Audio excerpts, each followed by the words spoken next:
Hey, Autaga Intermediate friends. This is Christy. As promised, I wanted to get you a few videos with just some tips and tricks and reminders, kind of what we talked about in training last week. So you can see on your screen, I'm at my Google Drive, right? So this is where I start because that's where all of my content is saved, is right there in my Google Drive. So in order to Smartify some of the files that I already have, and remember, those files can be a PDF file, it can be a Google Doc or a Google Slide, it can be a notebook file, or it can be a PowerPoint file.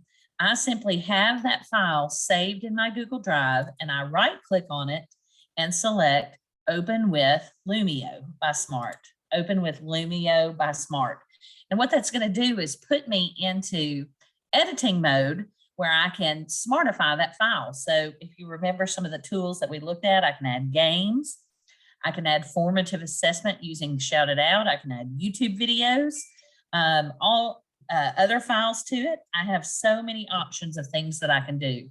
So by default, again, it's going to put me into editing mode and it's going to say, hey, Christy, this is a one-page PDF file.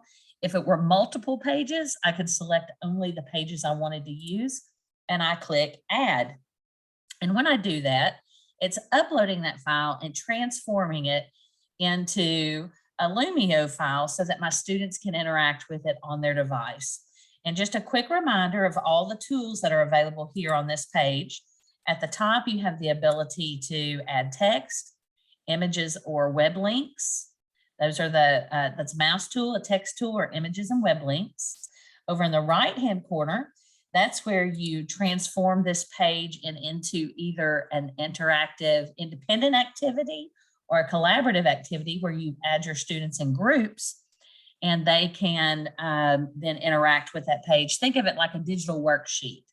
I can also add up to 5 minutes of instructional audio for each page in my file.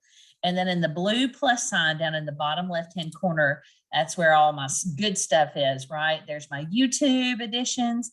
I can add a blank page, a Shout It Out, response. That's a more summative approach to an assessment. It captures the data and puts it in an Excel spreadsheet. And then here are all my games and my pre-created activities as well. So just remember, when we're done, we click Finish Editing.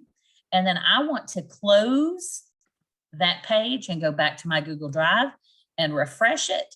And I will see my file right there in my Google Drive. And to begin it, I just double click and it launches. And now I am prepared to deliver it to my students. All right, stay tuned for the next video. And that will be right up on how your students actually access the content.